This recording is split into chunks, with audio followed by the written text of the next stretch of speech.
Amamos a la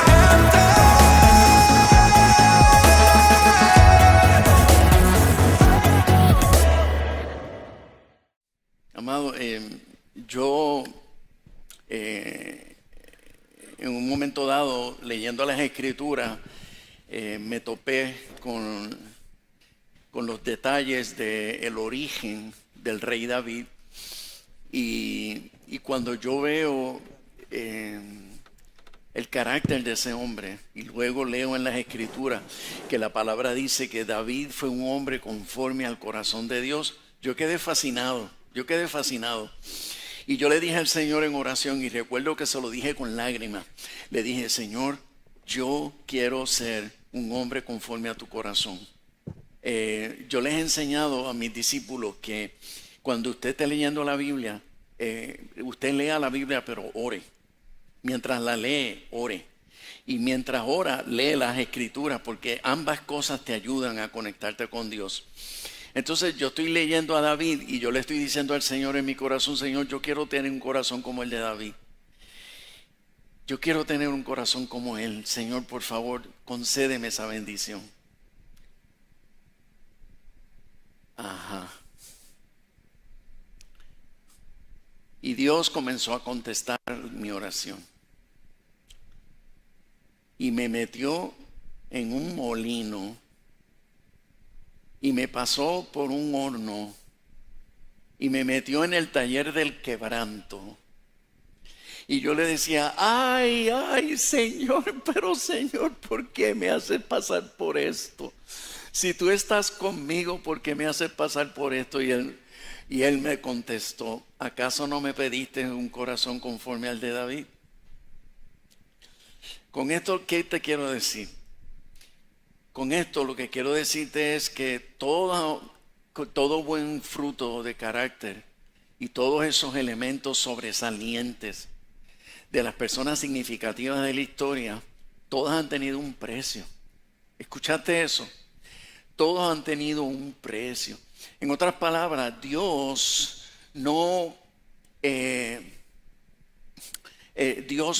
produce gente. Dios no produce gente con unas cualidades así de Dios espectaculares. Sí, los talentos como la habilidad de cantar y unas cosas y varias habilidades que uno nace y las hereda. Pero una cosa es esa y otra cosa son estos elementos de carácter. Porque cuando se trata del carácter, el carácter es formado. Tú naces con los talentos, pero el carácter es formado. Y todo aquel que quiera tener un carácter conforme al de Cristo, pues usted será formado. Y por lo general lo que se le da forma, ya sea madera, ya sea hierro, metales, ya sea cristal, o ya sea el material que se utilice para darle forma a algo, todo pasa por un proceso de calentamiento y pasa por unos procesos bien duros. Y todo aquel que quiere crecer en Cristo no le puede huir a eso. No le puede huir a eso. Porque nadie ha muerto por eso. Sin embargo, hay muchos que han muerto por imprudencia y hay muchos sí que han muerto porque su falta de carácter los ha llevado a escoger mal los caminos que dirigen hacia la muerte. Y yo siempre he buscado compartir con mis discípulos aquellas experiencias que me han llevado a crecer espiritualmente y me han enseñado a madurar emocionalmente. Y estoy haciendo una distinción entre crecer espiritualmente y madurar emocionalmente. ¿Por qué? Porque he conocido gente que son muy espirituales, pero a nivel emocional son sumamente inmaduros. Son bien inmaduros. Mientras que hay gente que son súper maduros emocionalmente, tienen una inteligencia emocional extraordinaria, pero espiritualmente son muy pobres porque en su capacidad de entendimiento y en su inteligencia emocional, pues han permitido que el orgullo y la prepotencia pues se les cuele, y entonces no han desarrollado esa parte espiritual como es debido. No han aprendido a depender de Dios como dependen los pobres en espíritu. Y debemos recordar que las bienaventuranzas de Jesús declaró, y esa fue la primera bienaventuranza que Jesús declaró fue: bienaventurados los pobres en espíritu, porque ellos verán a Dios. Así es que debemos entender claramente que hay sabiduría en el balance entre ser espirituales y ser maduros emocionalmente. Hay sabiduría en desarrollar ese balance entre ser gente espiritual y ser gente emocionalmente madura. Así lo dice Hebreos en el capítulo 5. Si me acompañan, por favor, dice el verso 12: porque debiendo ser ya maestros, después de tanto tiempo, tenéis necesidad de que os vuelva a enseñar cuáles son los primeros rudimentos de las palabras de Dios. Y habéis llegado a ser tales que tenéis necesidad de leche y no de alimento sólido. Y todo aquel que participa de la leche es inexperto en la palabra de justicia, porque todavía es niño. Pero el alimento sólido es para los que han alcanzado madurez, para los que por el uso tienen los sentidos ejercitados y en el discernimiento del bien y del mal. Así es que algo me atrajo grandemente de David, porque siendo tan joven, siendo un chico tan jovencito, él mostró desde un principio ser un chico sumamente espiritual, pero a la vez manifestó tener una madurez extraordinaria. Porque él fue un pastor de ovejas que tenía el valor de enfrentarse a los osos y a los leones y los mataba cuando amenazaban a alguna de sus corderos. Fue un salmista, el más extraordinario salmista de las Escrituras, el más que escribió canciones de alabanza y de adoración. Lo hacía en las vigilias de la noche, mientras vigilaba y mientras cuidaba de sus ovejas. Él adoraba a Dios y también la Escritura nos enseña que en los momentos de grandes pruebas, en los momentos de unas terribles persecuciones y amenazas de muerte, en momentos en que él huía y se tenía que esconder de sus enemigos, en esos lugares de tormento, de dolor, de tristeza, inclusive de depresión, él supo conectarse con Dios, porque él desarrolló una relación con Dios, una relación de hijo y papá, una relación de papá y de hijo. Esa era la relación que David tenía con Dios. Él hizo de Dios su papá en todo el sentido de la palabra. Entonces este hombre recibió un espíritu de profeta poderoso y él declaró palabras proféticas extraordinarias. Fue un hombre de guerra cuya confianza en Dios lo llevó a lograr unas proezas impresionantes. Las cualidades de David son muchas, pero puedo señalar específicamente que haber sido espiritual y haber sido un hombre maduro fue lo más que lo distinguió. Este jovencito de 15 años dio testimonio de ser una persona con un corazón sumamente puro. ¿A qué me refiero? David fue el hijo menor de un hombre llamado Isaí, y se cree que David fue concebido fuera de matrimonio. ¿A qué me refiero? Que David fue un izquierdazo de su papá. Que su papá tenía su matrimonio, su casa, su familia, tuvo un montón de hijos con su esposa, pero David fue concebido en un acto de adulterio. Mira lo que dice el Salmo escrito por el mismo David, el 51, en verso 5, donde él dice: he aquí, en maldad he sido formado, y en pecado me concibió mi madre. Yo no sé cuántos aquí son hijos de adulterio. Yo sé que los hay, ¿verdad? Porque los conozco. Pero no sé cuántos aquí sean hijos de adulterio. Y todo aquel que es hijo de adulterio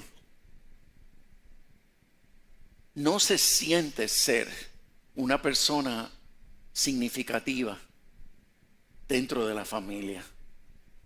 Todo aquel que es hijo de adulterio siempre siente el complejo, el dolor de que hay una marca y una vergüenza sobre mí. La gente no me mira a mí como miran a los demás, a mis demás hermanos. Siempre que me miran con esta mirada de arriba abajo. Tú fuiste el, etcétera. Entonces, ¿qué sucede? Con eso solamente es suficiente para que mucha gente se críen con un corazón amargado. Y un corazón amargado es un corazón que se endurece. Un corazón amargado es un corazón que cualquier cosa lo irrita, cualquier cosa lo provoca a ira. Una persona que se siente inferior, pero en la vida está luchando por sentirse mejor consigo mismo. Es una persona que va a ser una persona de un corazón belicoso, y va a ser una persona que se va a defender y va a buscar la manera de darse dignidad, porque nadie se la da. Pero va a ser una persona que va a tratar de fortalecer su dignidad, aunque sea peleando. Y por lo general ese tipo de personas son chismosos y son así como bien, se hieren de nada y son bien delicados, etcétera, etcétera. Y obviamente todas esas cualidades que acabo de describir hacen de una persona así inmadura emocionalmente. Y es una persona que puede haber tenido un encuentro con Dios, pero si nosotros no resolvemos ese problema, toda la vida seguiremos conociendo las Escrituras y seguiremos desarrollando conocimiento bíblico, pero nosotros no vamos a terminar de madurar nunca. ¿Por qué? Porque esa herida del corazón, esa herida en mi alma, me va a mantener a mí todo el tiempo en ese estado de lucha.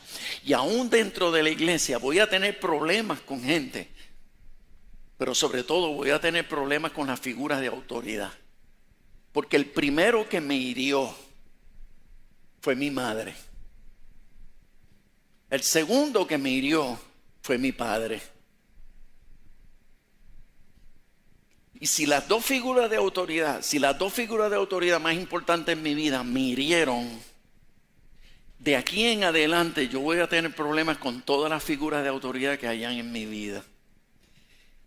Si yo no soy capaz de honrar a mi madre que me concibió en pecado, y si yo no soy capaz de honrar a mi padre que se avergüenza de mí, que no me busca, que siempre me tiene escondido porque se avergüenza de mí. Si yo no aprendo a honrar a mi papá, aun cuando él se comporta de esa manera y me trata de esa manera, si yo no aprendo a honrar a ese hombre, a pesar de cómo él me trata a mí, yo nunca voy a crecer emocionalmente, yo nunca voy a madurar emocionalmente. Y yo sé que ya hay algunos que están diciendo: pero pastor, es que eso no es justo, que uno tenga que honrar a una persona así. Y dice: pero es que pero yo estoy de acuerdo, no es justo. Pero eso es lo que la Escritura nos dice: honra a tu papá y a tu mamá, independientemente de todos los pecados que ellos hayan cometido en la vida, aunque ellos cometieron un error en traerte al mundo. Pero Dios se aprovechó de ese error para traer un hombre y traer una mujer cuyo objetivo Dios tiene de bendecirlo más que cualquiera de los demás.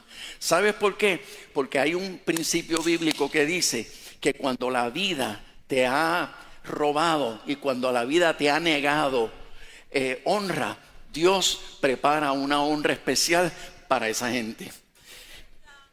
Quiere decir que si yo vengo de ahí, Dios tiene algo preparado para ti de una forma extraordinaria. La Escritura nos enseña que cuando vino el profeta a ungir al próximo rey de Israel, fue y tocó a las puertas de la casa de Isaí.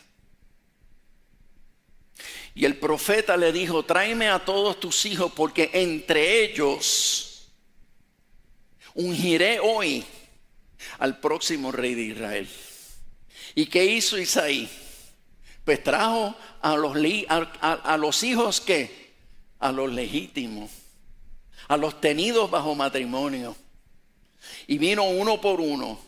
Y el profeta vio esos hombrones guapos, fuertes, con unas cualidades de guerrero, unos típicos reyes que impresionarían a cualquiera desde el momento en que le pusieran la corona sobre sus cabezas.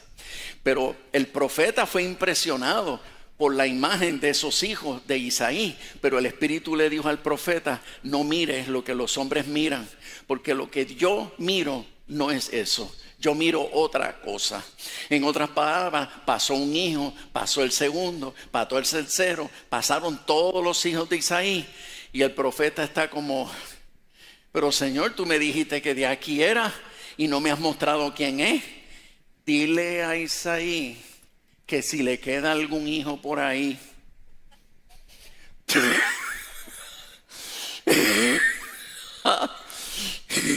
y entonces el profeta le dice a Isaí: oye, ya me pasaste a todos tus hijos. Y él: bueno, hay uno que cuida ovejas, que está por allá.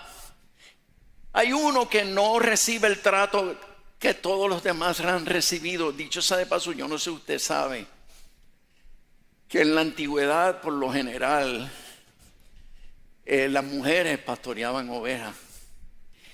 Y los hombres que pastoreaban ovejas eran los considerados los que no tenían las cualidades para ser los guerreros y ser los hombres que defiendan a la familia.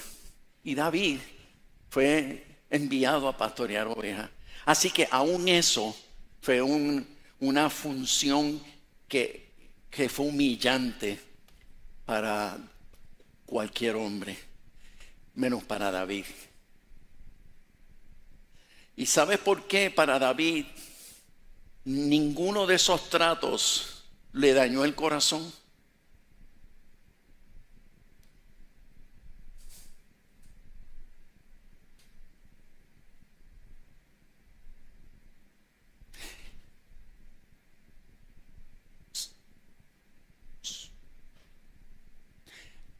Y hago este paréntesis a propósito, perdón, para lograr captar tu atención, porque considero que es la esencia de este mensaje. Ninguno de esos tratos humillantes, ninguno de esas tristezas del corazón logró dañar el corazón de David. ¿Por qué?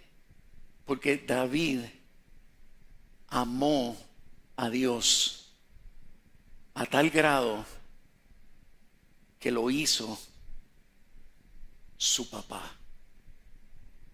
Y cuando nosotros hacemos a Dios, no nuestro Padre Celestial, no, lo hacemos nuestro papá. Cuando tú entras en una relación con Dios, donde Él se convierte en tu papá, tú llegas a amarlo más que al mejor padre que haya engendrado en esta vida hijos. Entonces, cuando tú tienes a Dios por padre y lo has amado a tal grado que has cautivado su corazón, Él se manifiesta. Él se manifiesta como papá.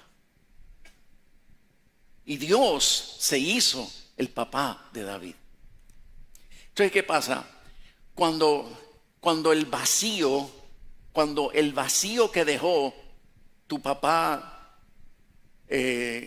tu papá que te engendró, cuando ese vacío que dejó tu papá que te engendró, lo llena el papá del cielo,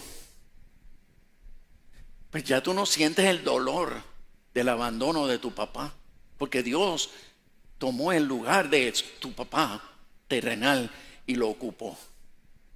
Ya no te duele lo que hizo tu papá. Hasta llegas a pensar, gracias Dios que mi papá me abandonó, porque gracias a eso yo tengo la relación contigo que tengo.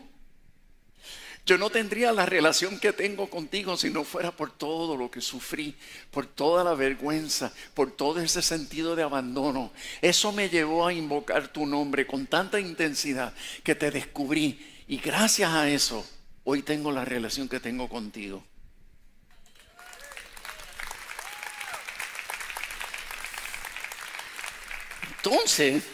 Entonces, por causa de esa relación que él tiene con su Dios, por causa de esa relación que él tiene con su papá, el papá lo llama. ¿Y qué hubiese hecho cualquier hijo? Que un papá que nunca te llamó, que un papá que nunca se interesó. ¿Cuántas reuniones familiares hubo? ¿Cuántas fiestas culturales hubo? ¿Y tu papá nunca te invitó? Nunca. Y ahora que eres grande, viene tu papá y te sorprende con una llamada y te dice, oye, tengo una reunión familiar, ¿quieres venir? Entonces, ¿qué tú hubieses hecho? ¿Qué hubiese hecho la mayoría de las personas que hayan vivido esta experiencia cuando saben que los hijos legítimos, escucha, los hijos legítimos muchas veces ofenden a los hijos de la izquierda, ofenden a los hijos de adulterio? ¿Por qué? Porque tú eres la vergüenza de papá, pero tú también eres nuestra vergüenza. Y yo no te considero mi hermano. Mis hermanos son los que viven en casa, no tú. Los propios hermanos se encargan de humillar a los hijos, a los hermanos que son producto del adulterio. Los hermanos legítimos por lo general no buscan a los hermanos fruto del adulterio. Entonces papá ahora me llama y me dice, tengo una reunión con mis hermanos. Para empezar, tú que nunca me has buscado, ¿por qué me estás buscando ahora? ¿Y sabes lo que hubiesen dicho la mayoría? Cuando yo era chiquito, tú no sabes cuánto yo te necesité. Cuando yo era chiquito, tú no te imaginas cuántas veces yo lloré por ti y no te tuve. Ahora que no te necesito, me estás llamando, vete pa' la porra.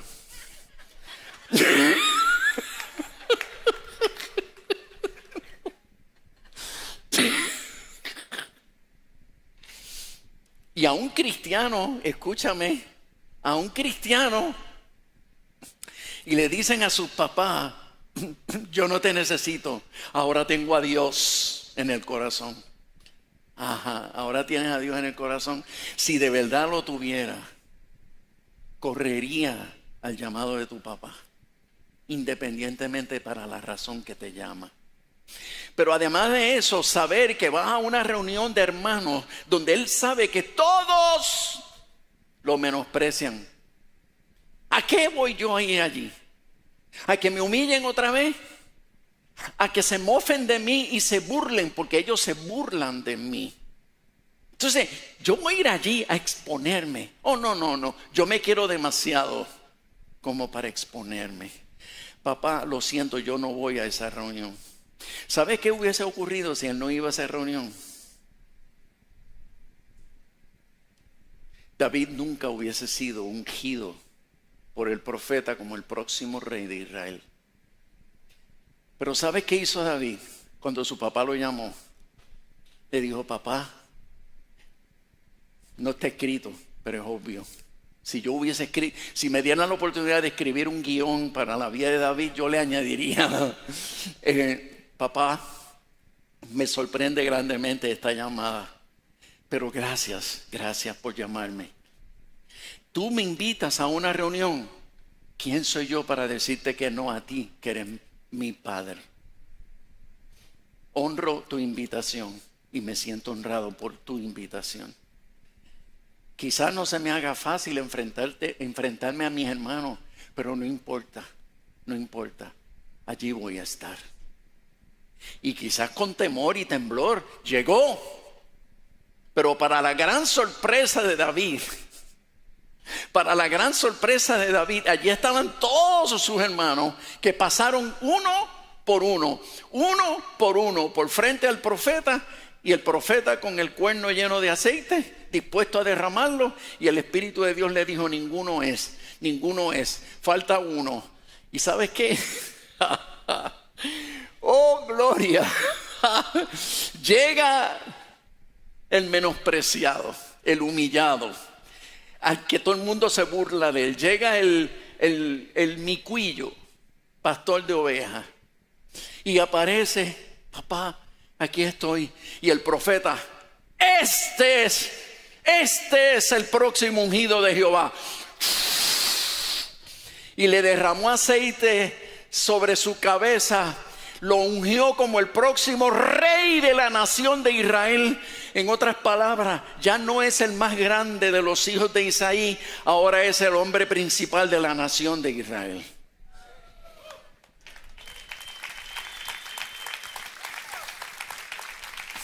Y por esa razón es que David en el Salmo 23 dice: aderezas mesa delante de mí, ¿en presencia de quiénes?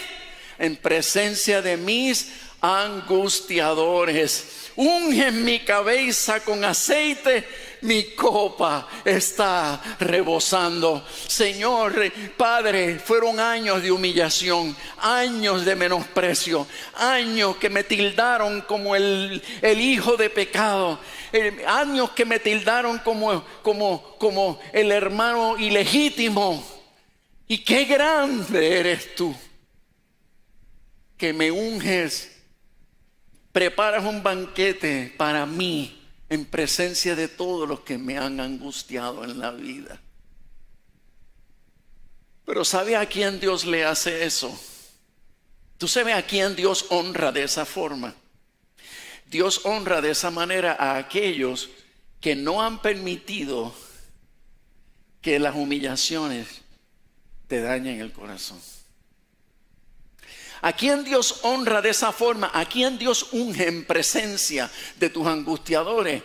Aquel cuyo corazón perdona de gratis a los que se han encargado de ser instrumentos de Satanás para herirte de alguna manera. Pero cuando tú mantienes una actitud de honra y tú mantienes una actitud de amor incondicional, y eso incluye a tus propios heridores, cuando tú no le tomas en cuenta, cuando nosotros no le tomamos en cuenta el trato, el maltrato que nos han hecho, cuando no se lo tomamos en cuenta, Dios se encarga de honrarte, y Dios se encarga de preparar banquete para ti y para mí. Yo he contado esto, ¿verdad?, en un par de ocasiones, pero lo voy a contar de nuevo. Yo recuerdo el primer retiro de pastores que se dio en el primer retiro de pastores al cual yo fui en mi vida. Yo tenía 17 años y yo estaba acabando de comenzar mis funciones pastorales en la iglesia de Bayamón, donde yo me congregaba. Y yo no me sentía digno de ir a un retiro de pastores, porque yo estaba acabando de empezar. Y yo casi no conocía a nadie. Los conocía, mejor dicho, pero los conocía de lejos, no era algo cercano. Pero me sentí tan honrado que me invitaran. Entonces yo recuerdo que fuimos a una casa hecha en cedro, una maravilla de casa. Era una chalet por allá, por una montaña de la cordillera central. Y entonces yo llegué así, lo más tímido, y así como, wow, qué bendición estar cerca de toda esta gente. Wow. Entonces yo pues me recosté así de una esquina, ¿verdad? Viendo la dinámica, cómo va a ser esto. Pero yo vi un círculo de pastores que se sentaron así en el piso y se veían que eran bien panas porque se reían mucho y hablaban mucho. Y parece que había algo interesante que me acerco para escuchar. Entonces yo vi un huequito en el círculo y me senté, no al lado de ellos, pero me acerqué. Y me senté un poquito y me senté para escuchar y me incliné así a escuchar, y de momento el que estaba hablando, obviamente era uno de los pastores, me miró, y cuando me miró se cayó de toda la tertulia y me dijo: oye, ¿y tú? ¿Quién te ha dado velas en este entierro? ¿Quién te ha dado vela en este entierro? En otras palabras, ¿qué tú haces aquí de entrometido? Señores, yo quería que la tierra me tragara. La vergüenza fue espantosa. Sentí unas ganas de llorar, de gritar y de salir corriendo y nunca más volver a un retiro de pastores que humillan a los que estamos empezando. Y el dolor era tan grande que yo sentía que me sangraba el corazón. Y yo poco a poco me fui arrastrando hasta que encontré una pared, ¡boom!, choqué con la pared, ahí mismo me quedé y yo disimulando me tragué las lágrimas. Y yo decía, qué poco me duró la bendición de sentirme tan honrado por la invitación. Ahora me siento el más humillado. Porque no hubo nadie de todo el grupo que se dignara en decirle a ese pastor: oye, pastor, eso no son formas de tratar a alguien. Eso no se hace, no haga eso, no diga eso. Nadie. ¿Sabe lo que hicieron los demás? Reírse.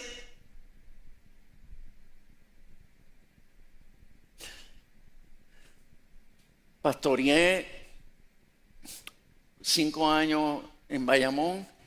De ahí el Señor nos llamó a que nos fuéramos para Aybonito a abrir una obra. Pastoreamos la iglesia de Aybonito. Estuvimos 5 años. Y el Espíritu Santo nos habla y nos dice: te voy a enviar ahora a ayudar a un pastor en necesidad. En San Juan. En algún lugar de San Juan, y no voy a decir específicamente el lugar para que los que conocen no sepan. El punto es que yo le dije al Señor: Señor, envíame a donde tú quieras. Y cuando finalmente me dice a dónde es que Él me va a enviar para ayudar al pastor que está en necesidad, descubrí que era específicamente aquel pastor que una vez me humilló. Y yo le decía al Señor: Señor, yo no voy para ningún sitio. Yo no voy para ningún lugar.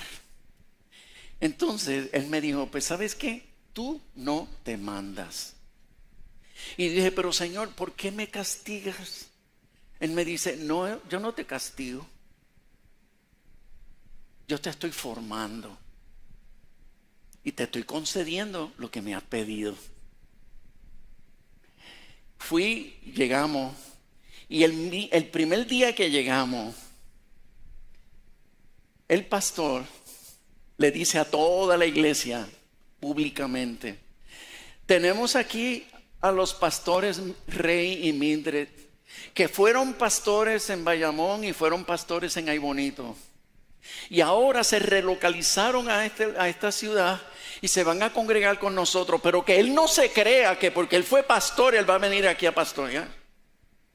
Él tiene que comer tronco como todo el mundo. Y yo parecía un semáforo. Porque eso fue público. Y entonces una anciana de la iglesia, mejor dicho, una pastora que era anciana, no vieja, sino anciana de la iglesia, se me acerca con un papelito. Y yo estaba tragándome las lágrimas porque me sentí otra vez humillado. Y preguntándole al Señor, ¿por qué tú haces estas cosas? ¿Por qué tú haces estas cosas? Señor, ¿por qué tú haces estas cosas? Y entonces Mildred y yo nos agarramos de las manos y nos quedamos así calladitos la boca, y cuando terminó el culto nos montamos y nos fuimos. Y cuando nos montamos el carro, ahí nos soltamos a llorar de dolor y de tristeza. Si este fue el primer día, yo no sé qué va a pasar de aquí en adelante. Y cuando de momento me da con sacar el papelito decía, Pastor Rey, bienvenido a nuestra iglesia. Por favor, perdone a nuestro pastor por la imprudencia de lo que dijo. Ustedes son bienvenidos. Estamos felices de que estén aquí. Y eso pues, ay, qué bueno. Pasaron los años y servimos con cuerpo, alma y corazón. Ayudamos al pastor en su matrimonio, un matrimonio que estaba a punto de volar en canto, y se fortaleció hasta el día de hoy. Ayudamos a los jóvenes, ayudamos a la iglesia empezó a crecer, hicimos eventos evangelísticos, vacaciones con Dios, en fin, fue extraordinario. El pastor eventualmente me nombró pastor junto con él, y estuve junto a él hasta que varios años después el Espíritu Santo nos dijo, ahora los muevo para abrir una obra nueva en San Germán. Y cuando nosotros le dimos la noticia a ese pastor, nos vamos, porque vamos a abrir obra en San Germán, ese hombre lloró. Y quiero decirle que de todas las iglesias donde nosotros hemos estado, la iglesia que nos dio la más grande honra como ninguna otra fue esa iglesia, empezando con su pastor. Y hasta el día de hoy ese hombre nos busca, nos ama, nos honra donde quiera que estemos. Pero si yo hubiese permitido que las heridas que él me produjo hubiesen llegado a mi alma y me hubiesen dañado el corazón, Dios a mí no me hubiese bendecido, no me hubiese prosperado. Y yo le puedo decir que yo reconozco que el lugar que Dios me ha dado, no solo aquí, sino a nivel nacional y a nivel internacional, no tiene nada que ver con mi inteligencia, y no tiene nada que ver ni siquiera con los temas que yo toco. La razón por la cual Dios ha querido bendecirme y ha querido prosperarme ha sido, ¿por qué? Porque he tenido tantos momentos difíciles y donde gente dentro de la iglesia se han encargado de humillarme y de herirme. Pero mi esposa y yo hemos decidido creerle a Dios. Y por cuanto hemos decidido creerle a Dios,